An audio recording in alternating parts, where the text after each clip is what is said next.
Aujourd'hui, nous allons examiner les différents méchants des studios Sony Pictures Animation et les classer du moins maléfique au plus sinistre. Nous commençons comme d'habitude par les méchants réformés, ceux qui ont changé à la fin. Voici d'abord le moins maléfique du groupe. Tank Evans dans Les Rois de la Glisse n'est ni un super méchant ni un saint. Il traite ses trophées avec respect, mais pas ses semblables, c'est-à-dire les pingouins. Il est arrogant et malhonnête, prêt à tricher lors des compétitions et même à mettre en danger la vie de ses adversaires juste pour gagner. Avec tous ses défauts, vous vous demandez sûrement pourquoi il n'est pas plus bas dans le classement. Très bien, à n'importe quel autre moment, j'aimerais faire comme si le deuxième film n'existait pas. Après que Cody ait sauvé Tank pendant un orage, Tank a décidé de changer et de devenir son ami. Il fait même la pub de ses cours de surf à la fin, montrant que Tank a gagné en humilité. Un autre méchant à peine racheté est Doug de Les Rebelles de la Forêt 3. Comme Tank, Doug est moins un vrai méchant qu'un tyran arrogant. Il décide sur un coup de tête d'abandonner son cirque, y compris son ami le plus proche, Alistair, pour vivre dans la forêt, où il se fait passer pour Boog et utilise son statut de plus grand animal de la forêt, je suis le roi de la jungle, pour essentiellement forcer les amis de Boog à travailler comme ses esclaves. Même si Doug s'améliore, ce n'est pas grâce à une véritable évolution de son personnage ou quoi que ce soit de ce genre. Les amis de Boog découvrent son jeu et l'abandonnent pour sauver leur vrai ami, tandis que Doug réalise « Eh bien zut, Alistair est le mieux que je puisse avoir, parabéi ». Il a eu la décence de s'excuser, mais cela n'améliore pas vraiment sa situation ici. Il n'est pas plus bas uniquement car ses actes sont moins graves que ceux des autres de la liste. Par exemple, il n'a pas essayé de faire exploser le terrier d'un lapin par pure méchanceté. Voici Thomas McGregor des films Pierre Lapin. On dit que l'amour révèle le meilleur chez les gens. Ceux qui l'affirment ne connaissent sûrement pas Thomas McGregor. Issu d'une famille de fermiers hostiles aux animaux, Thomas déteste les lapins et pose des pièges pour protéger ses légumes dans le premier film. Ce gars tente simplement de protéger sa ferme. Pierre était vraiment pénible, donc sa frustration est compréhensible. Mais aller jusqu'à essayer de faire exploser les lapins avec de la dynamite montre que, vous savez, Thomas a vraiment besoin d'aide pour ses problèmes de colère. Je ne suis pas un méchant, mais il évolue vraiment à la fin et aime sincèrement Béatrice. Donc on suppose que si Pierre est prêt à lui donner une autre chance, nous pouvons le faire aussi. Ensuite, nous avons Fifi de Les Rebelles de la Forêt 2.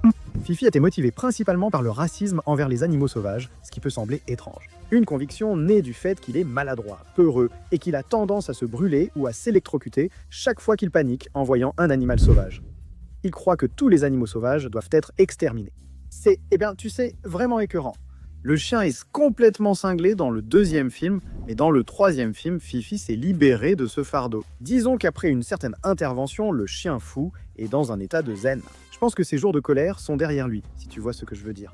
Il joue même un rôle majeur en aidant Boog et la bande à sauver Monsieur Winnie. Maintenant, techniquement, il y a encore quelques méchants qui se sont rachetés, mais simplement à cause de l'ampleur de leurs méfaits, nous avons pensé qu'il était juste de leur donner leur propre catégorie. Voici les méchants semi-réformés, d'un psychopathe xénophobe à un autre. Ensuite, nous avons Abraham Van Helsing de Hôtel Transylvanie 3. Van Helsing est un inventeur brillant et un chasseur de monstres moins brillant qui s'est donné pour mission de traquer les monstres tout au long du 19e siècle. Drac reste sa cible la plus insaisissable. Ses intentions étaient au départ nobles. Il voulait rendre le monde plus sûr pour les êtres humains en se débarrassant des monstres. Avec le temps, son altruisme est devenu mesquinerie et folie, décidé à éliminer Drac et tous les autres monstres. Honnêtement, je serais aussi énervé si on me faisait ça. Sa volonté de se venger est compréhensible, même si ce n'est pas bien. Mais il va trop loin en forçant son arrière-petite-fille à suivre ses traces, allant même jusqu'à risquer sa vie au moins une fois. La raison pour laquelle nous le plaçons en dessous de Fifi, c'est qu'il fait plus de mauvaises choses et se rachète beaucoup moins après ses méfaits. La chose la plus gentille que Van fasse, à part offrir un remboursement de 30% aux monstres, c'est de donner à Johnny l'accès au rayon de monstrification. Un acte finalement plus nuisible qu'utile. Ensuite, nous avons Zeta. Zeta était la méchante d'Angry Birds et l'une des plus menaçantes de Sony Pictures. Sa colère se comprend. Abandonnée devant l'hôtel par un puissant aigle et contrainte d'élever seule leur fille dans un désert glacé, elle avait toutes les raisons de lui en vouloir. Mais sa rancune a viré à la folie et elle a pensé que lancer d'énormes boules de glace sur l'île des oiseaux et l'île des cochons était le seul moyen d'échapper à son angoisse pour congeler ou faire fuir leurs habitants. Non seulement elle était prête à commettre un meurtre de masse en voyant puissant Aigle et ses amis, mais elle en était même impatiente. Elle n'est sortie de cet état que lorsqu'elle a réalisé que ses plans auraient pu coûter la vie à sa propre fille, prouvant ainsi qu'elle a bel et bien un cœur. Voilà, c'est le bébé vache de glace. Mais il a aussi besoin de beaucoup de thérapie. Et par pitié, ne lui donnez plus d'armes high-tech. Passons maintenant à ce que beaucoup voient comme Dixtinct voit comme l'attraction principale. Parlons de l'un des méchants les plus récents et les plus populaires, Jinoo, des chasseuses de démons K-pop. Ce film a littéralement bouleversé le monde, et pour de bonnes raisons. En tant que chef des Saja Boys, Jinoo est l'une des plus grandes menaces du film. Par son charme et son talent, il compte ensorceler le monde et sacrifier ses âmes à Gyma. En retour, Jinoo oubliera certains souvenirs douloureux. Tout prépare Jinoo à être un méchant tragique qui se rachète à la dernière seconde. Et franchement, on est bien content d'avoir fait quelque chose de plus créatif. Jinoo a grandi pauvre, peinant à aider sa mère âgée et sa sœur cadette. Quand Gyma a proposé une échappatoire à sa famille contre son âme, Jinoo a accepté. Ou du moins, c'est ce que vous pensez. Seul Jinoo s'est enfui, abandonnant sa mère et sa sœur, ce qui lui a causé une grande culpabilité. Même en tant que démon, il ressent une immense culpabilité pour ses actes. Mais cela ne les rend pas moins horribles. Il n'est pas totalement mauvais et peut vraiment aimer Rumi. Et dans un dernier acte d'altruisme, il donne sa vie pour la protéger de Gyma. Et la puissance de son âme l'aide même à le vaincre. Jinoo n'a pas vécu en héros, mais au moins, il a réussi à mourir en héros, ce qui l'empêche de tomber plus bas dans notre classement. Passons maintenant aux méchants, clairement mauvais, mais à une moindre échelle. Ce sont les classiques.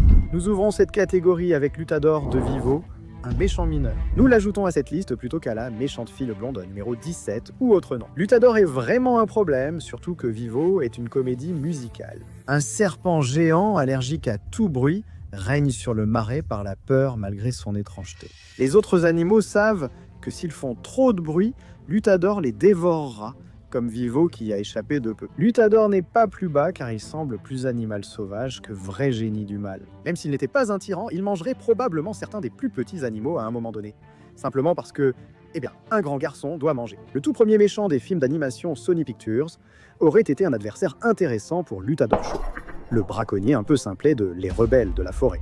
J'ai presque résumé tout son personnage avec cette brève description. Shaw est un chasseur grossier sans respect pour la faune, ne voyant les animaux que comme des trophées. Si tu veux chasser, c'est ton droit, mais ce type pousse son passe-temps beaucoup trop loin. Il chasse les animaux avec acharnement. Je veux dire, littéralement quand le loup-garou Wampus hurlant a été aperçu et effrayé, c'était ridicule. Shaw a profité de l'occasion pour pousser la ville à légaliser la chasse, espérant secrètement se venger des animaux qui avaient contrarié ses plans dans le premier film. Même Shaw n'est pas entièrement mauvais. S'il est cruel avec les animaux, il reste acceptable avec les humains. Abrutis. Après l'interdiction de la chasse ouverte, il est devenu guide touristique. Dès qu'il l'a obtenu, il a repris la chasse au loup-garou. Il avait 2 amis pour l'aider. Toujours aimant et attentionné envers sa compagne, Lorraine, son fusil de chasse. Moins tu y penses, mieux c'est. En évoquant des sujets désagréables, parlons de Smiler dans le film Emoji, qui est clairement une méchante. Elle a essayé à plusieurs reprises d'éliminer Jin tout au long du film, simplement parce qu'il a commis une seule erreur. Maintenant, essayer d'effacer l'existence de Jin, ce n'était pas cool. On ne va pas contredire ça, mais attention, opinion impopulaire. Smiler n'était pas totalement folle. Écoutez-moi bien. Quand Jin a bugué, les autres emojis ignoraient que le garçon avec le téléphone aurait aimé cela. De son point de vue, un téléphone qui bug peut vouloir dire un mauvais téléphone. Et du point de vue de Smiler, cela signifiait que si Jin continuait à tout gâcher, tous ceux qu'elle connaissait pouvaient être effacés à cause de ce bug. C'est l'un de ces cas où il y a un joli message sur le fait d'être soi-même, mais il est enfermé dans un contexte qui rend le méchant presque raisonnable. Et nous avons une grande entrée pour compléter cette section. Le maire Shelbourne de Tempête de boulettes géantes. Shelbourne était déjà stupide avant le symphonifère. Il manipule Brent depuis le début. Et quand la pluie de nourriture commence à tomber, il arrache un hamburger des mains d'une vieille dame. Il manipulait tous ceux qui étaient assez vulnérables pour tomber dans le panneau et assez utiles pour que ça en vaille à la peine. Et pour aggraver les choses, il a rejeté toute la faute de la catastrophe du 3e acte sur Flint. Tout est de sa faute, attrapez-le.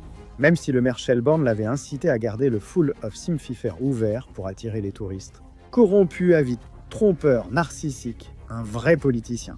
Passons maintenant aux personnages qui affichent ouvertement leur méchanceté. Ces méchants sont vraiment sinistres. Quasimodo de Hôtel Transylvanie est le chef cuisinier de l'hôtel de Drac, spécialisé dans tout ce qui concerne les humains. Un monstre qui veut manger des humains, c'est déjà grave. Après avoir raté la cuisson de Johnny vivant, il s'est vengé en révélant à tout l'hôtel que Johnny était humain. C'est clairement un prétentieux, mais on ne peut pas vraiment dire qu'il soit maléfique, non ? Au moins, il traite son animal de compagnie, le rat Esmeralda, avec amour et respect. Et détail amusant, Quasi a appelé son rat Esmeralda, comme dans le bossu de Notre-Dame.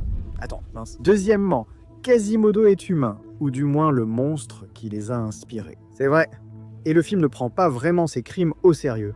Mais tu sais qu'on le dira quand même. Il est bien pire comme humain ayant cuisiné d'autres humains que comme simple monstre D'un gourmet à un autre, voici la reine Victoria des pirates. Bons à rien, mauvais en tout. Le truc avec Quasimodo, c'est que même s'il a été complice de meurtres de masse et, on pourrait dire, de cannibalisme, je n'arrive pas à croire que c'est vraiment la phrase que je suis en train de lire en ce moment. Il était gentil avec son cher rat de compagnie. Ce n'est pas vraiment une grande qualité rédemptrice, mais c'est déjà quelque chose. La reine Victoria était cruelle envers les gens et les animaux. En plus d'avoir tenté de tuer le capitaine pirate, elle chassait aussi des animaux en danger pour les manger avec d'autres dirigeants. Vu à quel point elle est douée à l'épée, on ne serait pas surpris si elle était une pirate et qu'elle voulait juste éliminer la concurrence. Mais je m'égare. Pour l'instant, passons aux méchants du Spider-Verse, en commençant par celui que nous avons désigné comme le moins maléfique du groupe, Kaïd. Cela pourrait être controversé, puisque Kaïd a sans doute causé plus de tort que n'importe quel autre méchant de la saga jusqu'à présent. Nous l'avons vu tuer le rôdeur à bout portant lorsqu'il refuse de tuer Miles, montrant ainsi qu'il n'a aucune tolérance pour l'échec. Il est prêt à blesser ou tuer ceux qui entravent son plan. J'ai hâte de tuer un autre Spider-Man.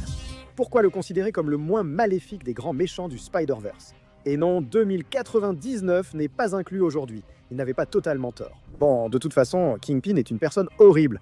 Mais il n'est pas complètement horrible. Il aime sa famille, pour commencer. Il meurt tragiquement dans un accident de voiture, en fuyant dans la panique. En prenant conscience de sa vie criminelle, Kingpin utilise sa richesse et ses ressources pour essayer de trouver un moyen d'accéder à d'autres dimensions afin de pouvoir les retrouver. Ce plan insensé met en danger de nombreuses vies et mondes, il ne peut donc être vraiment sympathique. Même si cela semble audacieux, nous pensons qu'Olivia Octavius est pire. Bien qu'elle soit sans doute moins une menace directe que Kaïd, elle avait toutes les compétences nécessaires pour construire le super collisionneur. Et en plus, elle était assez intelligente pour comprendre à quel point c'était dangereux. Mais lorsque Kaïd a décidé d'aller jusqu'au bout, elle n'a pas hésité une seule seconde, prouvant qu'elle est prête à mettre en danger d'innombrables vies tant qu'elle est bien payée pour ça. Et même si nous avons dit qu'elle est moins une menace directe que Kaïd, cela ne veut pas dire qu'elle n'est pas prête à se salir les mains. Elle a tenté d'étouffer Peter avec joie et essayé de tuer Peter, Miles et Gwen à plusieurs reprises dans le film. Tout cela vient d'une scientifique folle, motivée ni par l'altruisme ni par des tragédies, juste envie de prouver sa valeur. Elle prend encore plus de plaisir à traquer les gens que Kaïd, ce qui nous amène à dire qu'elle est une pire personne dans l'ensemble. Controversé, nous considérons l'attache comme le méchant le plus maléfique du Spider-Verse à ce jour.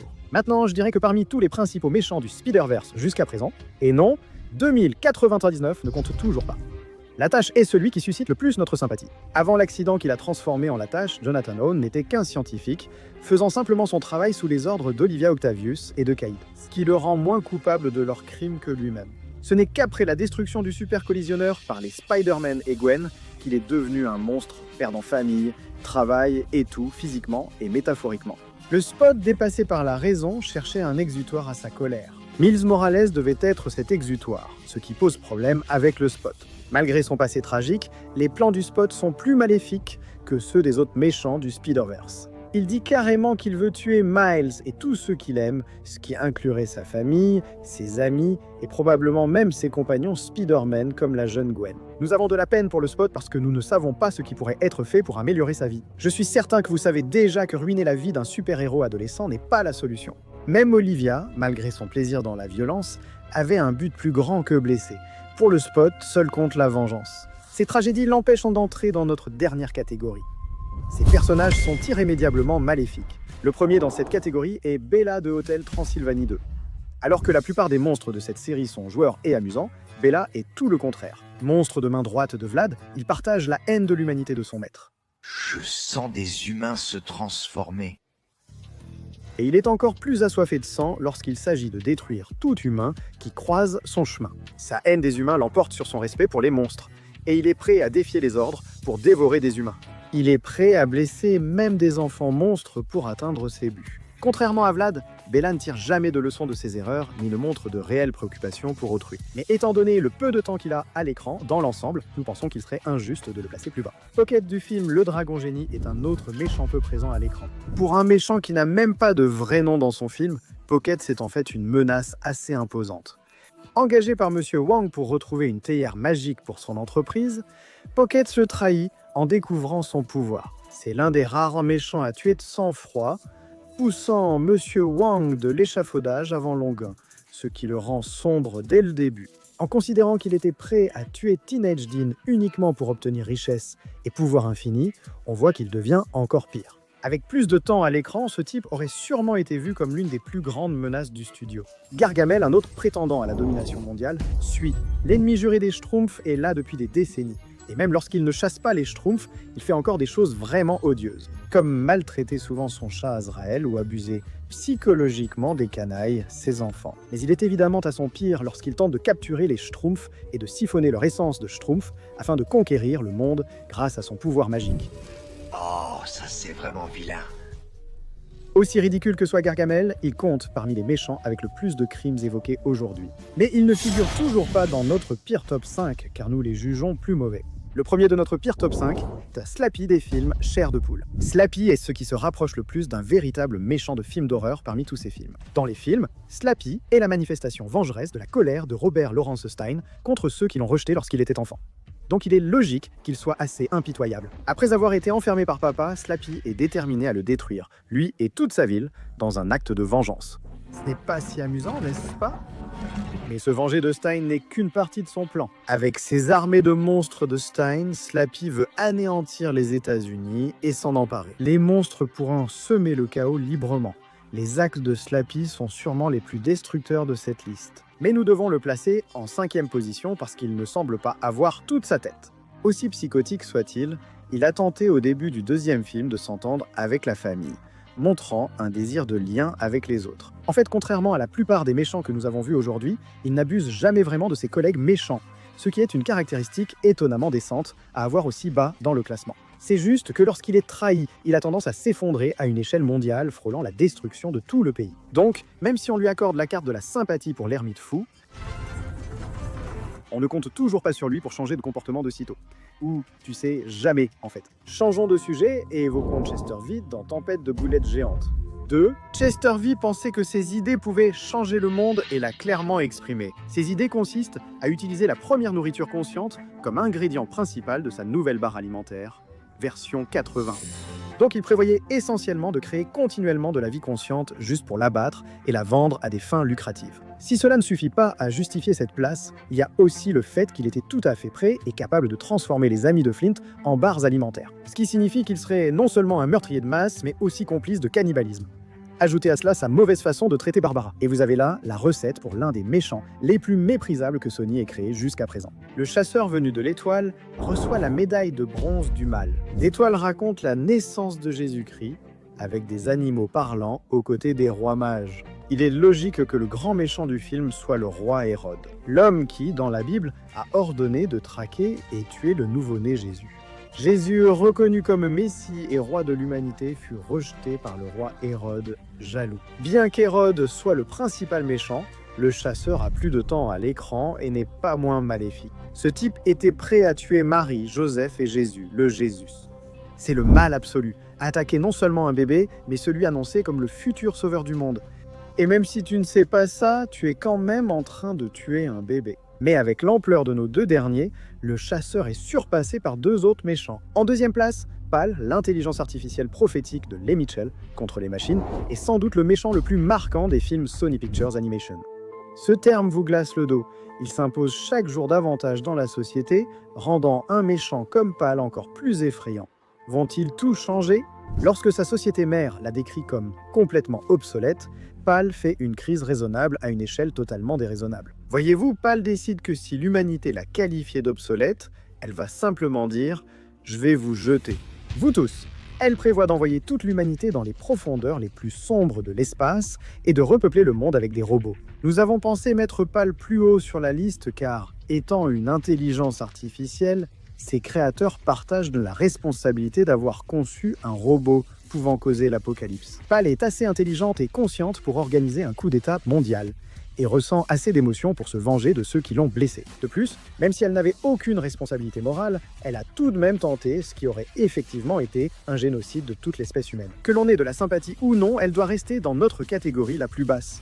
Ce qui l'empêche d'être tout en bas, c'est notre médaillé d'or du mal. Le nouveau méchant principal de Sony Pictures, Guima de K-pop Demon Hunters, est aussi appelé le roi démon. Il honore vraiment ce nom. Il envoie ses légions de démons accomplir ses basses œuvres, les incinère en cas d'échec et les tourmente à peine moins s'ils réussissent. Sur ce point, oui, ce type est un véritable sadique. Cela se voit surtout au 3e acte, où Guima amplifie les pensées négatives et insécurités de Zoé, Rumi et Bobby. Il torture leur esprit pour obtenir leur âme et traite ces démons pareillement, régnant par la terreur pour continuer à se nourrir des âmes humaines qu'il lui procure. Contrairement aux autres évoqués aujourd'hui, Guima n'a ni passé tragique connu, ni intention noble. Son unique but à long terme est de se libérer pour dévorer toutes les âmes humaines et provoquer l'apocalypse. Il est littéralement le diable de son univers, et à ce stade, même le chasseur et son compagnon paraissent pas plutôt sympathiques en comparaison. En comparaison, Guima mérite une médaille d'or du mal complètement carbonisé, mais connaissant Guima, ça ne suffira pas à le satisfaire. Laisse juste mon âme tranquille, mec.